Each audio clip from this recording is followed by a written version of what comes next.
c'est la première fois que tu fais un podcast comme ça C'est qu'on la échange. première fois, ouais. Je pense que j'ai pris l'habitude, tu vois, de parler seule derrière ma caméra chez moi.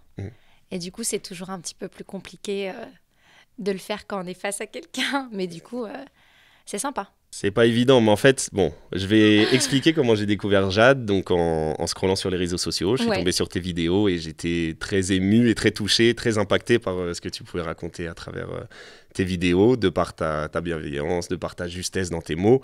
Tu as une manière de parler qui est super forte et impactante. Et voilà, j'ai bugué, j'ai regardé toutes tes vidéos pendant de nombreuses minutes. Je tenais à te dire que voilà, ça m'avait vraiment beaucoup touché profondément et je pense que je ne suis pas le seul que tu as touché grâce à tes mots. Je t'avoue que si les gens ne m'envoyaient pas de messages, les gens ne m'avaient pas envoyé de mail ou laissaient pas de commentaires ou ne m'envoyaient pas des DM, tu vois, sur Insta, j'en avais pas conscience de l'impact qu'on pouvait avoir sur les gens. Tu n'en as pas vraiment conscience parce que toi, tu fais ta vidéo, tu es toute seule et puis après, tu la postes sur les réseaux. Bon, ben, tu vois, j'ai pas la sensation que ça change beaucoup à notre vie. Et du coup, c'est quand on a les retours. Quand on a les retours des personnes, quand on a des gens qui nous renvoient leurs témoignages, etc., que là, on se dit, et puis quand on rencontre des gens aussi dehors, tu vois, et là, on se dit, ah ouais, donc en fait, ce que je fais, ça a un impact. Et c'est un sentiment qui est assez troublant. C'est très agréable, on va pas se mentir, mais c'est aussi très gênant. Et tu vois, là, faire un podcast pour moi, en physique, avec quelqu'un en face de moi, voilà, c'est très sympa parce que c'est nouveau, mais c'est quand même assez... c'est quelque chose d'assez stressant, quoi, que j'ai pas l'habitude de faire. Et c'est marrant parce qu'on n'a vraiment pas l'impression que tu peux être mal à l'aise. Souvent, c'est ce que j'ai remarqué parce qu'on a été amené à se rencontrer une fois quand même avant ce podcast. Et c'était même pas dans le but de faire un podcast tout de suite, mais après on a découlé cette idée-là. Mais c'est marrant parce que moi j'ai rencontré quelqu'un de tout timide qui se rend pas compte de l'impact que tu pouvais avoir. Oui, je sais, mais c'est ça, gens, c'est ce que quand je rencontre des personnes dans la rue qui me suivent sur les réseaux, ça arrive pas non plus tous les jours, hein, mais ça m'est arrivé déjà quelques fois. À chaque fois. Je suis hyper gênée, on me dit « Oh, mais t'es hyper timide !» Je dis « Non, pas forcément, non, quand on me connaît, je le suis pas. » Mais c'est vrai que je pense que j'ai vraiment dissocié les réseaux sociaux, tu vois, de ma vie personnelle. Ça veut dire que si on me rappelle pas que je fais des vidéos, tu vois, sur les réseaux, bah, je l'oublie. Et c'est parfois mes proches ou ce sont des amis qui vont me dire bah, attends, je crois que la jeune fille, elle t'a reconnue et tout. Je dis mais non, mais pas du tout. Et elle me dit bah si, Jade, elle te regarde. Je dis non, mais ça doit être pour autre chose. Peut-être qu'elle veut me demander un truc. Elle me dit mais Jade, mais t'as quand même un impact sur la vie des gens. Et du coup, c'est vrai que je m'en rends pas compte. Donc voilà. Mais je pense aussi, tu vois, que c'est mieux. Enfin, après, c'est ma vision des choses. Mais pour moi, je pense que c'est une bonne manière aussi de continuer à être authentique, tu vois, et de continuer à être sincère dans ce qu'on fait. On ne change pas son fusil d'épaule. On continue à travailler de la même manière, peu importe le nombre de personnes qui vont nous suivre. Et ça me permet, moi, le fait de garder cette intimité, tu vois, le fait de tourner des vidéos. Et parfois, je sais que je suis en pyjama et les gens m'ont déjà fait des réflexions, je le sais, je suis au courant. Mais ça me permet de rester authentique et de rester moi-même, tu vois. Garder une certaine distance entre celle des réseaux, la Jade des réseaux et la Jade que tu es vraiment. Bah, elles sont à peu près les mêmes, mais c'est plus, tu vois, là, le fait qu'on ait préparé quelque chose, je suis hyper gênée. C'est hyper difficile pour moi. Et encore, on n'a pas préparé grand-chose, justement. On n'a rien préparé, c'est-à-dire que même moi, j'étais mal à l'aise au début parce que... Non, on n'a rien préparé, mais tu sais, plus dans le sens où on sait, ça va filmer, on se prépare, tu vois, il y a un micro en face de nous, c'est quand même un truc assez, tu vois. Et du coup, j'ai pas l'habitude de faire ça, j'ai pas l'habitude de parler quand tout est prêt, tu vois. C'est cool, et c'est le premier, je te remercie pour la confiance, vraiment. Merci à toi. On parle de toi, mais pour ceux qui te connaissent pas, de quel thème tu traites? Quels sont tes thèmes de prédilection? Moi, du coup, je suis coach en développement personnel, donc je suis axée sur la connaissance de soi et notamment la guérison des blessures, donc tout ce qui peut toucher à l'enfance, etc., tout ce qui peut nous suivre et qui nous empêche un petit peu d'être nous-mêmes. Et je me suis rendu compte avec le temps, et je m'en suis rendu compte avec moi-même aussi, qu'en réalité, on n'était pas dans la reconnaissance de soi, mais vraiment dans la connaissance de soi. Et c'est pas pour rien qu'on dit ça, parce que quand on vient au monde et quand on grandit, on passe pas de temps avec soi-même, tu vois, à essayer de se connaître, etc. Quand tu arrives dans une maison avec tes parents, il y a des règles. Tu as parfois tes frères et sœurs, donc tu te fais une place déjà dans un monde déjà construit, tu vois. Tu arrives en société, après tu arrives à l'école, il y a des règles aussi. Puis après, tu commences à travailler, il y a des règles aussi. Donc, tu prends jamais vraiment le temps de te demander quelle est ta place, qu'est-ce que j'ai envie d'être, qui je suis, comment je suis, tu vois. Et donc, je me suis spécialisée dans le développement personnel parce que je pense qu'indépendamment de tout ce qu'on peut faire dans sa vie, la vie, c'est une succession de choix. Tu vois, tu vas à gauche ou tu vas à droite. Mais tu fais quelque chose. Et c'est pas vraiment le fait d'aller à gauche ou à droite qui compte. C'est le fait de quand tu vas le faire, que tu sois en paix avec cette décision au moment où tu la prends. Même si dans 5 ans, tu vois, tu regardes en arrière et tu te dis, mais j'aurais jamais dû faire ça, c'était pas du tout une bonne idée. Tu regrettes pas et t'as pas de remords parce que tu sais qu'au moment où tu l'as fait, tu étais en totale adéquation avec ton choix et ça s'alignait avec tes principes et tes valeurs et que tu savais que tu devais le faire. Tu vois, que c'était pour le meilleur pour toi. Donc du coup, moi, je me spécialise sur ça. Et les réseaux sociaux, c'est un moyen que j'ai trouvé pour aider les gens. Parce que tout le monde ne peut pas se permettre de faire des séances de coaching, ça a quand même un coût. C'est clair. Et la vie aujourd'hui, elle n'est pas facile. Donc je me dis, bah voilà, pourquoi pas partager un petit peu ma manière de voir les choses, en apportant ma sensibilité, mon point de vue sur certaines histoires, que ce soit les relations amoureuses, le deuil aussi amoureux, que ce soit les ruptures, et les traumas aussi liés à l'enfance, et l'apporter en y mettant ma touche. Et si ça peut aider des gens, ben, tant mieux. Bien sûr, là, je ne vais pas parler de relations spécifiquement avec toi, même si tu en parles énormément. Mais ce qui m'intéresse chez toi, c'est qu'il y a quelque chose qui nous réunit peut-être. Donc, je vais te parler quand même du thème de notre émission, même si tu la connais un petit peu, mais peut-être pas en profondeur. Je ne sais pas si tu as déjà entendu parler de l'ikigai. Non, avant que tu en parles, toi, ce n'est pas quelque chose que je connaissais. Et je pense que ce qui peut nous relier, c'est la connaissance de soi. Tu m'as dit le terme de la connaissance de soi. Je pense que c'est quelque chose qui peut impacter les gens. Moi, je cherche aussi à partager ma vision des choses grâce au terme de l'ikigai. C'est vraiment le thème global, mais en fait, j'aimerais aider les gens qui ont du mal à trouver leur voie, à se dire qu'on est capable de vivre de notre passion, de quelque chose qu'on aime faire vraiment. L'ikigai, c'est ta raison d'être, c'est trouver ta raison d'être. Okay. Et ça réunit 4 points. Donc, faire ce que tu aimes, faire ce dans quoi tu es doué, faire ce pour quoi tu es payé, et ce dont le monde a besoin. Donc, tu apporterais au monde grâce à ce que tu fais. Est-ce que tu penses déjà, toi, personnellement, avoir trouvé ton ikigai ? Je sais pas. Je sais pas, très sincèrement, si je me suis aujourd'hui... si je suis complète. Mais en tout cas, je sais que si tu me demandes où j'étais il y a 1 an, ou il y a 2 ans, ou il y a 3 ans en arrière, et où je suis aujourd'hui, je suis contente du travail que j'ai accompli. Et je pense aujourd'hui que j'ai trouvé, je sais professionnellement que j'ai trouvé ma voie. Enfin, une partie de ce que je veux faire. Tu vois, moi, j'ai toujours voulu faire un métier qui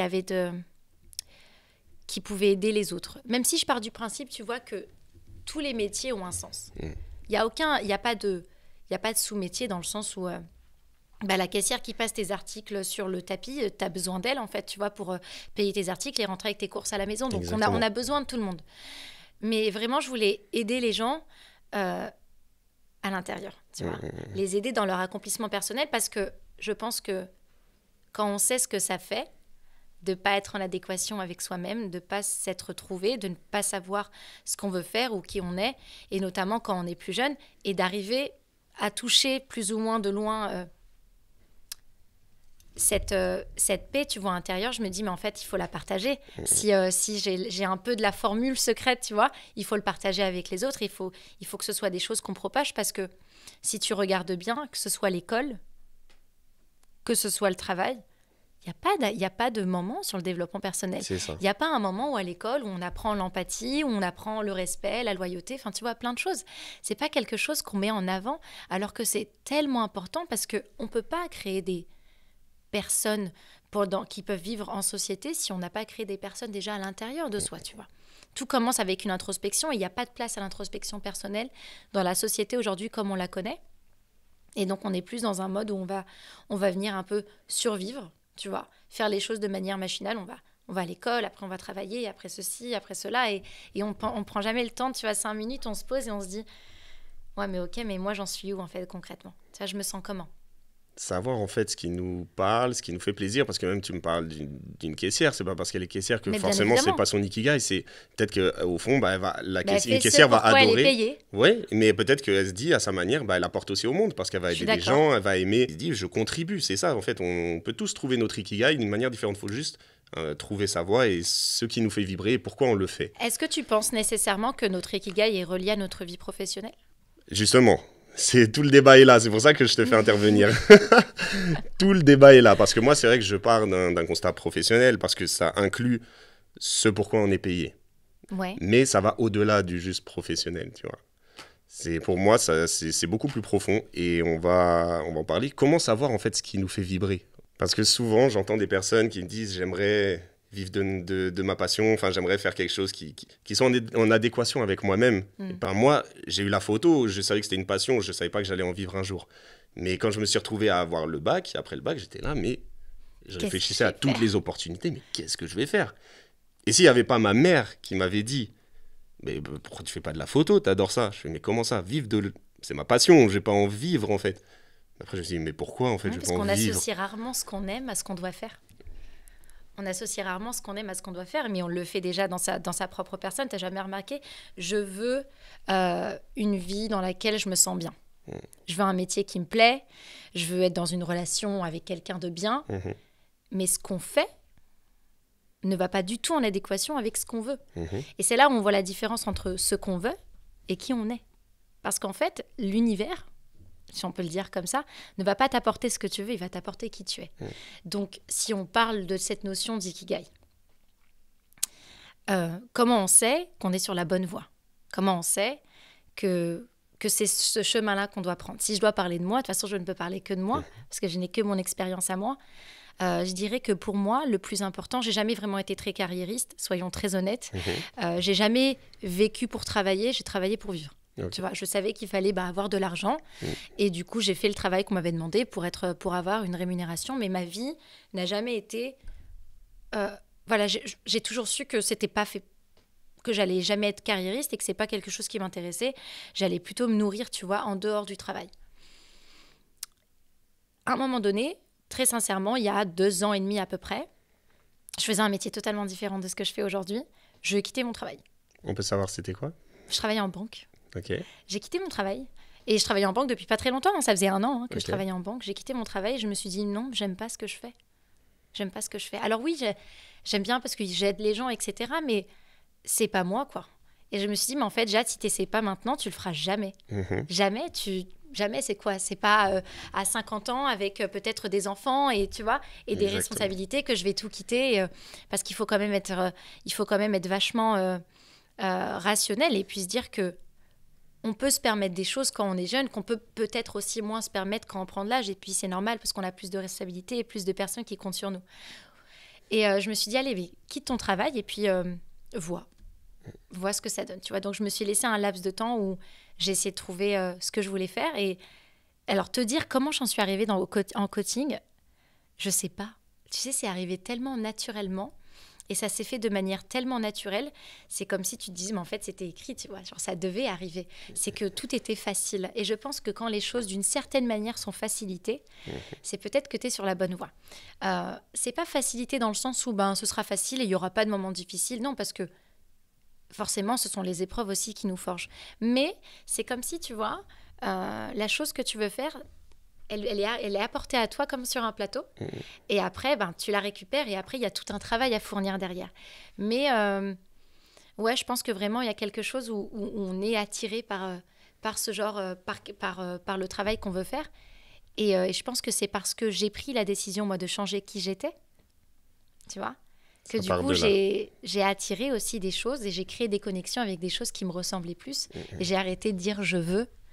Et je suis devenue la personne, en fait, que je voulais être. Tu t'es beaucoup plus écoutée déjà, tu as commencé par là. C'est ça. Et c'est vrai que ça ouvre une sorte de flux, où tu as une sorte de flow comme ça, où tout vient et tu as l'impression de travailler presque sans effort. En fait, c'est pour que ça vienne à toi, tu vois, que ça vient un peu sans effort. Mais après, en le termes travail... d'inspiration, voilà. Ouais, tu sens que tu te dis c'est pas mal ce que je fais. Et puis moi, il y a un truc que mon papa dit assez souvent et j'adore ce qu'il dit. Il me dit attention, Jade, tu travailles avec le cœur des gens. Et je lui dis ouais, c'est vrai. Et il me dit donc fais gaffe, fais attention à ce que tu fais. Je lui dis non, mais ça ira bien parce que moi, ma devise, c'est de faire en sorte que ce soit dans ma vie professionnelle et personnelle, parce que du coup, les deux sont étroitement liés. C'est de faire en sorte que ce que je dis soit en adéquation avec ce que je fais et ce que je pense. Et du coup, je pense que ce serait un peu mon chemin vers l'ikigai, tu vois, pour chacun. Si je devais donner un conseil aux gens, je leur dirais d'essayer d'être en adéquation avec ce qu'ils disent, avec ce qu'ils font et avec ce qu'ils pensent. Parce que si on arrive à trouver une harmonie dans les trois, Et ben, je pense que c'est le moyen le plus rapide pour se rapprocher de notre ikigai. Je suis totalement d'accord, je partage totalement l'état d'esprit et c'est... Voilà. Je savais que tu allais nous trouver des petits mots-clés, des petites phrases, mais vraiment, on dirait que c'était déjà tout fait et vraiment, et non, franchement... Mais heureusement que c'était pas tout fait, et heureusement, si c'était tout fait, ça ne se serait pas passé comme ça. Exactement. Se connaître soi-même, trouver son équilibre, écouter sa voix intérieure. Tout ça, déjà, ça peut nous donner une petite direction pour éventuellement... Ouais, je pense qu'avant d'essayer, tu vois, de se trouver professionnellement, il faut se trouver tout court. Voilà, on en vient à trouver soi-même en fin de compte. Vraiment, je pense que tout commence avec nous, parce que tout émane de nous. Qu'on le veuille ou non, tu sais, on vient au monde seul, hein, et on partira seul. Qu'on le veuille ou non, on a beau s'indigner, on a beau ne pas être content, c'est une réalité, tu vois. Et ça ne changera jamais. On est seul. Mais tu vois, la beauté, c'est qu'on arrive dans une société qui est peuplée. On est 7 milliards d'habitants sur Terre. Tu vois, c'est énorme. Et pourtant, chaque habitant sur cette Terre est étroitement seul. Il vient au monde seul, il va mourir seul. C'est un fait, c'est quelque chose qu'on ne pourra pas changer.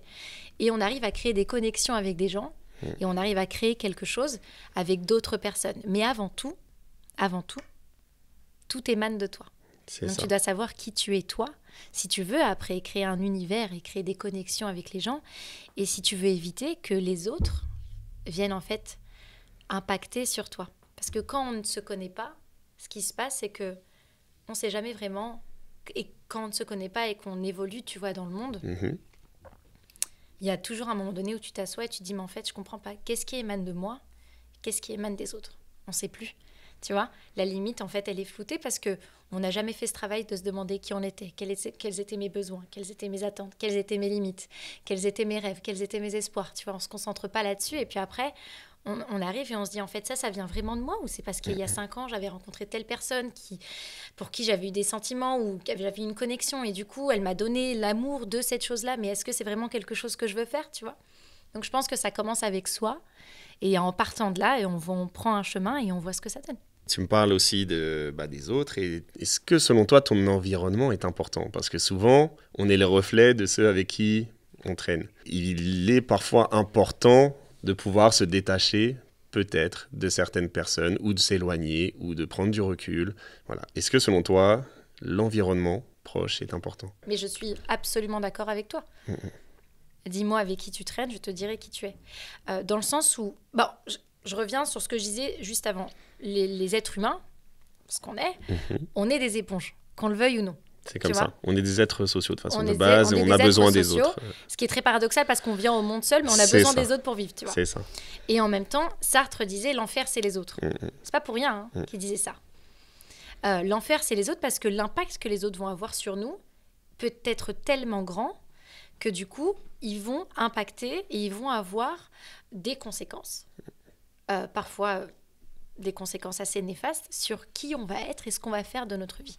On entend tellement d'histoires de personnes qui auraient pu devenir, qui auraient pu faire et qui n'ont pas fait parce qu'ils ont rencontré la mauvaise personne au mauvais moment, ou ils ont été dans le mauvais groupe d'amis, ou ils sont tombés amoureux de la mauvaise personne et ils sont passés à côté de choses tellement belles parce qu'ils ne se sont pas écoutés. Exact. Donc bien évidemment que notre environnement a un impact direct sur nous. Et tu sais, quand tu commences à bosser sur toi, genre vraiment, tu vois, quand tu commences à bosser sur toi, parce qu'il ne faut pas se leurrer, le développement personnel, c'est long, c'est chiant, tu vois, c'est pas un truc où tu es là, tu t'éclates, c'est super, non, tu vois, c'est de la dopamine lente, c'est pas de la dopamine express, donc tu n'as pas les résultats tout de suite, c'est pas un truc que tu vas kiffer, tu vois. Quand tu commences à travailler sur toi, tu te dis au départ, non mais comment je vais faire en fait pour éviter que les gens m'impactent? En fait, ça va se faire naturellement. Plus tu vas travailler sur toi, plus en fait l'impact que les gens vont avoir sur toi va venir contrebalancer. Exactement. En fait, naturellement, tu vas commencer à voir les gens d'un autre œil. Pourquoi? Parce que tu n'as plus besoin qu'ils t'apportent quelque chose. Il n'y a plus rien à combler en toi. Tu vois, tu as déjà répondu à ces questions. Donc, si les gens ne sont pas une plus-value dans ta vie, si ce ne sont pas des gens avec qui tu passes un bon moment, des gens qui te respectent, des gens qui arrivent à te faire te sentir bien, qui t'écoutent, tu vas sentir un décalage entre vous. Tu vas dire non, écoute, on n'est pas dans la même énergie, j'ai pas envie de m'entourer de ce genre de personnes. C'est pour ça que j'insiste et je répète, il faut faire le cheminement du bon côté et commencer par le bon bout. Il ne faut pas changer son groupe d'amis, faire ceci, et après travailler sur soi. Ça ne fonctionne pas. Ça ne fonctionne pas, exactement. C'est comme quand au final, c'est un peu le reflet de toi-même, hein, ce dont tu t'entoures. C'est ça. C'est à l'instant T le reflet de toi-même. Donc, c'est ça. En fait, si tu as une très mauvaise image de toi, tu t'entoures de personnes qui ont aussi une mauvaise image d'eux. Et si ces personnes-là, en plus, te voient au bout d'un moment évoluer, progresser, ils peuvent aussi t'en vouloir. Compliqué. Ça peut être compliqué, éventuellement. Professionnellement, et tu peux très vite te bloquer toi-même parce que tu te dis, ah, mais en fait, je m'éloigne d'un groupe d'amis. Mais non, mais en fait, tu es en train d'évoluer et ils sont censés te soutenir aussi dans cette évolution. Mais tu vois, il y a une notion très intéressante à laquelle on pense jamais. C'est que quand toi, tu évolues, quand toi, tu travailles sur toi, tu changes la version de qui tu es. Exact. Mais tu changes aussi la version que les gens, que ton entourage s'est habitué à avoir. Totalement d'accord. Donc en fait, il faut savoir qu'eux aussi, ils passent par un deuil. Et aussi, ils passent par le deuil de la personne que tu étais. Il n'y a pas que toi. C'est ça. Et certaines personnes ne sont pas prêtes à l'accepter. Et ces personnes-là, malheureusement, il faudra apprendre à les laisser partir. Parce que tout le monde ne te suivra pas et c'est pas grave. Il y a des personnes qui sont faites juste pour un moment de notre vie, une période de notre vie. Il y a des personnes qui sont faites pour toute notre vie, ça dépend, tu vois. Et il faut savoir, et je pense que ça demande énormément de courage d'arriver à laisser partir les gens au moment où ils doivent partir, tu vois. Et de se dire, ok, c'est pas grave, c'était sympa, on a de bons souvenirs ensemble, mais ils peuvent pas me suivre à la prochaine étape de ma vie et c'est pas grave. Je suis plus cette version-là de moi-même. C'est beau, c'est beau. C'est beau, c'est magnifique, c'est si bien dit. Voilà, je ne peux que te laisser parler et être en accord avec ce que tu dis. Est-ce que toi, Jade, tu as des moments comme ça, aujourd'hui, où rien ne va, où c'est difficile, tu as des choses difficiles à surmonter? Comment tu fais pour surmonter ces moments-là? J'imagine que ce n'est pas facile tous les jours non plus, ce n'est pas parce que tu fais quelque chose que tu aimes que tout est beau. Enfin, moi, je parle pour mon expérience personnelle. Moi aussi, j'ai des jours où je me retrouve en mode... c'est difficile, pourquoi je me suis lancé dans cette voie-là, pourquoi j'aurais mieux fait peut-être de faire un travail normal. Ça aurait été plus simple, j'aurais de la sécurité, je suis pas là stressé tous les jours à me dire faut que je travaille. J'ai l'impression que si je travaille pas 1 heure ou 2, je suis une loque, je sers à rien. Des fois on se pose des questions comme ça, on se remet en question. Enfin en tout cas moi c'est ma manière de faire, chacun sa vision. Est-ce que toi des fois il y a des phases où c'est difficile pour toi personnellement et comment est-ce que tu fais pour surmonter ça? Oui, comme tout le monde. Et c'est intéressant parce que tu sais en coaching, beaucoup de personnes me demandent mais toi comment ça va toi? Comme si un petit peu ils allaient mettre le curseur en fonction de ce que j'allais leur dire. Si elle va bien, ça veut dire que nous aussi on va aller bien. Absolument pas. On va tous mal. On n'est pas là pour aller bien. Personne n'est là pour être heureux. Et je sais que c'est une vérité que beaucoup de personnes ne veulent pas entendre, mais il y a écrit nulle part qu'on est censé venir au monde et être heureux. C'est écrit où? Moi, je veux bien, si c'est écrit sur un mode d'emploi et je ne suis pas au courant, il faut me le dire. C'est pas écrit. Donc, on n'est pas là pour être heureux. Être heureux, c'est pas notre finalité en tant qu'être humain. Par contre, on peut trouver la paix. Et pour moi, la paix, c'est la définition du bonheur. Ok, intéressant. Tu vois. Donc, des moments où ça va pas, il y en a plein. Bien sûr, parce que comme tu l'as dit tout à l'heure, on veut un travail normal, dans le sens où on veut travailler pour quelqu'un. Tu vois, je vais au bureau, je fais ce qu'on me demande, je fais mes horaires, et quand je sais que je sors du travail, j'ai besoin de m'occuper de rien parce que c'est pas ma société, c'est pas moi, je travaille pas pour moi, etc. Donc ça, c'est vrai que c'est compliqué, surtout quand on fait un métier de passion. Toi, je sais que tu fais un métier de passion. Ouais. Moi, j'aime ce que je fais. Je suis passionnée par ce que je fais, donc parfois, j'oublie tout le côté un peu... le côté travail, quoi, tu vois, il y a des papiers à faire, il y a des trucs, et là je me dis, ah ouais, non, c'est pas intéressant, ça. En fin de compte, tout n'est pas moi, j'aime bien tout le côté créativité, tout le côté, tu vois, où on est là, on échange, on est dans la spiritualité, après, dès que ça devient un peu sérieux, je me dis, c'est pas pour moi. Heureusement, je suis très bien entourée, donc j'ai des gens super autour de moi qui m'aident, mais il y a des jours où ça va pas. Il y a des jours où ça va pas, et notamment dans mon métier, parce que on est des éponges, hein, et toutes les histoires ne sont pas faciles à entendre. Donc c'est compliqué d'écouter certaines histoires, et c'est d'autant plus compliqué quand on n'arrive pas à aider les gens. Quand on se dit ah mais je sais pas quoi faire, je sais pas quoi faire, et que les gens savent et puis ils te disent t'étais mon dernier recours, quoi. Et là tu te dis waouh, la responsabilité qu'on a sur les épaules. On se dit donc en gros, si je me foire, il se passe quoi après? Ouais. Et donc ça, c'est vrai que c'est quand même assez stressant à gérer. Après, je le dis encore une fois, j'ai la chance d'être extrêmement bien entourée. j'ai des amis extraordinaires, j'ai une famille extraordinaire qui m'écoute, avec qui je parle beaucoup. Donc voilà, je suis pas, tu vois, enfermée dans mon truc où je suis toute seule. Donc j'arrive à m'évader après de ça, mais c'est vrai que c'est un métier qui est lourd en émotions, qui est dur à gérer parfois. Et j'imagine la pression que tu peux avoir sur tes épaules. Comment, après des moments comme ça, qui peuvent être, je pense, difficiles pour toi, parce que tu es quand même quelqu'un, je pense, qui peut ressentir beaucoup d'émotions, j'imagine. Hypersensible, hein, tu peux le dire. On dirait pas comme ça, on dirait pas comme ça, parce que tu donnes beaucoup de conseils, donc on se dit, c'est toujours la personne qui, voilà, mais c'est souvent le cordonnier le plus mal chaussé. On est d'accord, je pense que tu peux en témoigner, mais voilà, comment tu surmontes ces moments-là, comment tu trouves, toi, Jade, ta paix après des moments comme ça? Ah ouais, très très bonne question. Bah déjà, tu vois, je vais te raconter un truc, parce que du coup, je trouve que c'est hyper important pour moi. Il y a des histoires très compliquées, mais il y a aussi des choses trop belles qui se passent. C'est-à-dire qu'une fois, j'ai reçu un mail d'une maman qui m'envoie un mail... Très mauvaise idée. Une maman qui m'envoie un mail et qui m'écrit bonjour et tout. Je ne vous connais pas, en plus elle me vous voit, elle est trop mignonne. Elle me dit voilà, je voulais juste vous dire que ma fille qui a 15 ans, ça allait pas du tout. C'était très compliqué pour elle pendant toute cette année, etc. Elle a commencé à vous suivre. Elle vous regardait sur les réseaux sociaux et tout. Et depuis, elle va mieux. Et elle me dit moi, j'ai ma maman, tu vois. Donc, et elle me dit et donc, en fait, merci du plus profond de mon cœur, du cœur d'une maman, quoi. Et je me dis, tu vois, ce genre de message. Et puis, c'est une maman. Tu vois, c'est bon. J'adore les messages que je reçois des gens, mais là, c'est une maman, tu vois. C'est une maman qui envoie un message pour sa fille, tu vois, pour la chose la plus importante à ses yeux. La connotation qu'il y avait derrière, je me suis dit, ah ouais, en fait, waouh. Et puis, tu sais, j'en parle à mes proches. Ah, regardez, machin et tout. Et ils me disent, mais tu vois, regarde et tout, c'est super. Ouais, ça m'avait ému aux larmes. Hein. L'histoire, quand je l'ai lu, le mail, je me suis dit, waouh. Ah ouais, je pensais pas que c'était à ce point-là, tu vois. Donc déjà, il y a ça. Je reçois tellement d'amour, vraiment, sur les réseaux sociaux. Je me considère extrêmement chanceuse. Je n'ai pas de personne malveillante.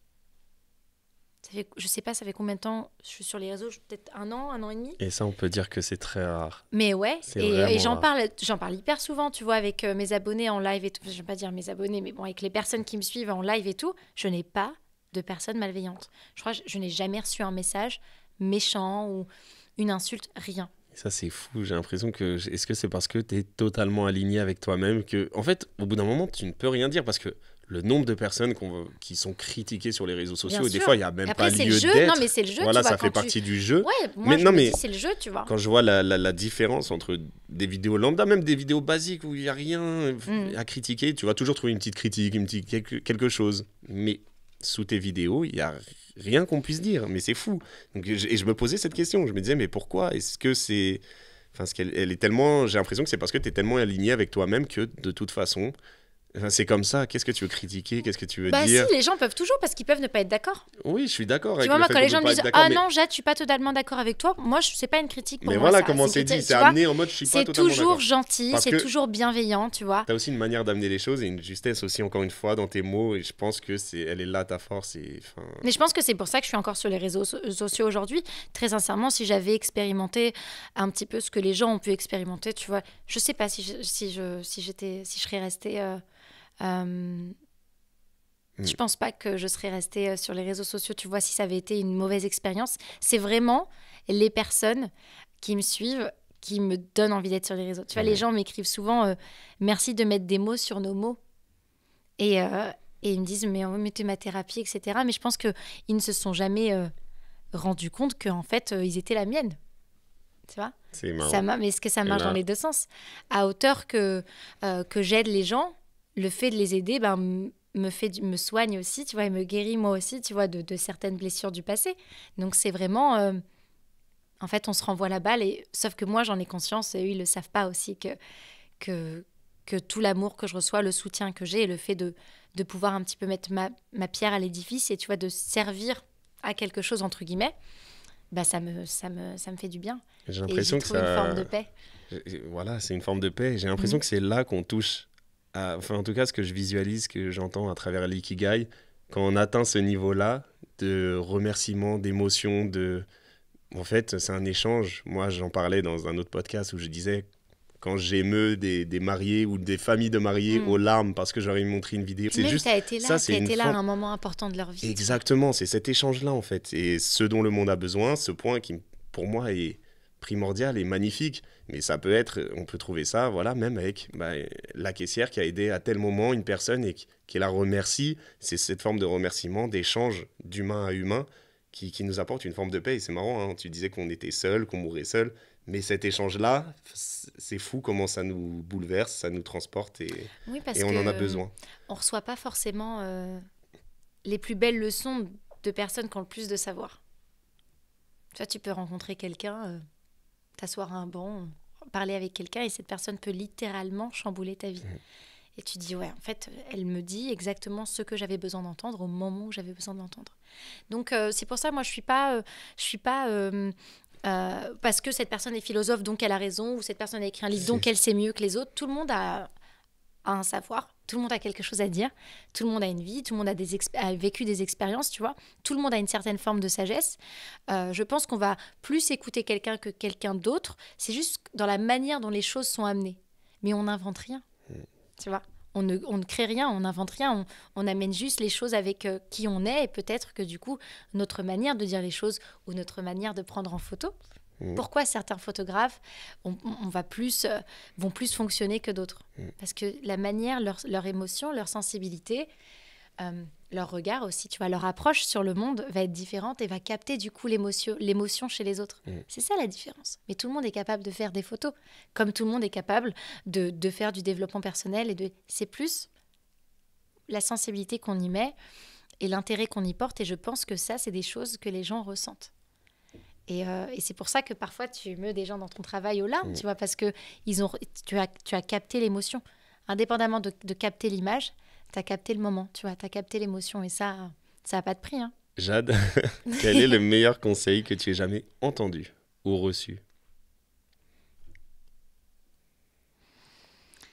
Pas facile cette question. Alors, c'est le meilleur et en même temps celui qui m'a... Je sais pas si je vais partir sur un terrain aussi émotionnel.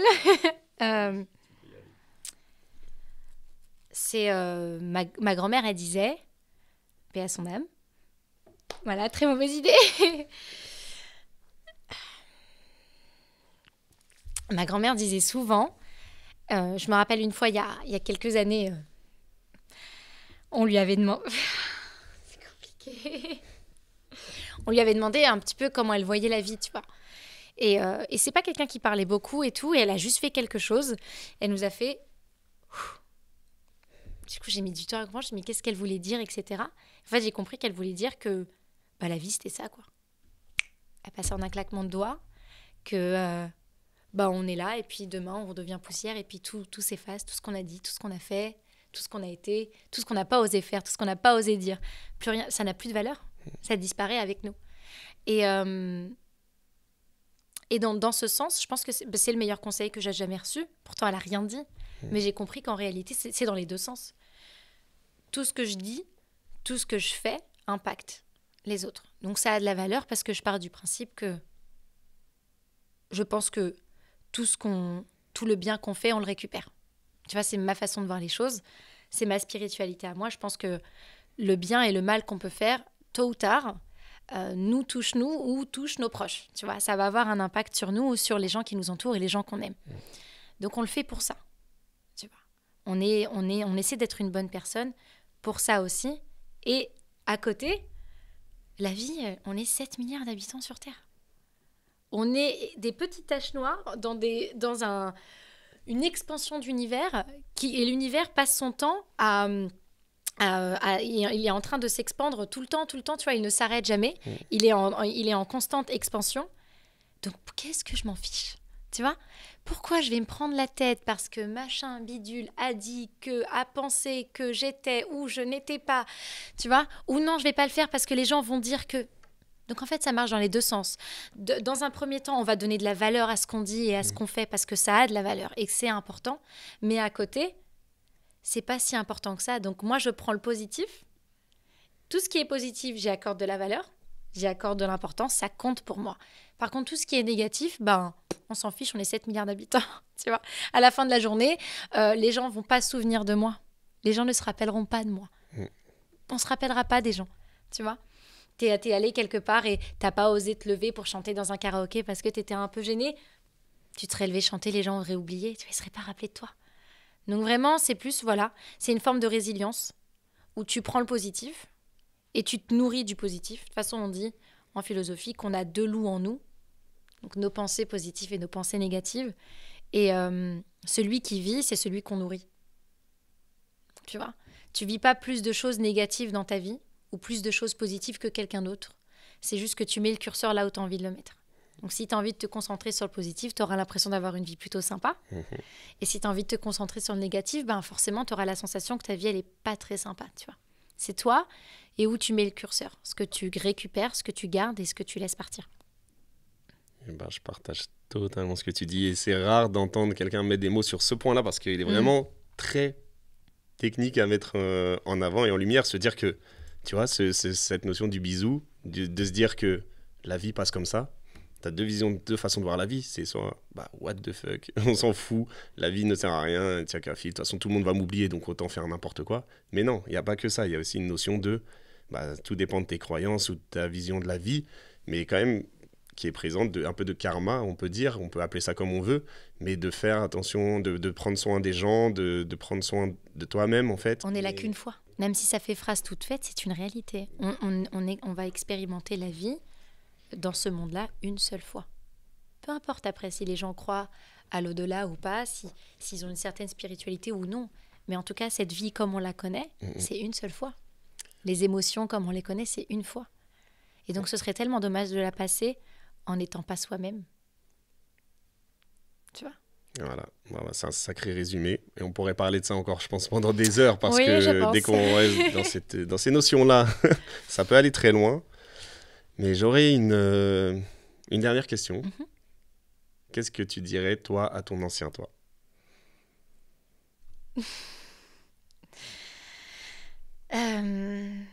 Je pense que je me dirais...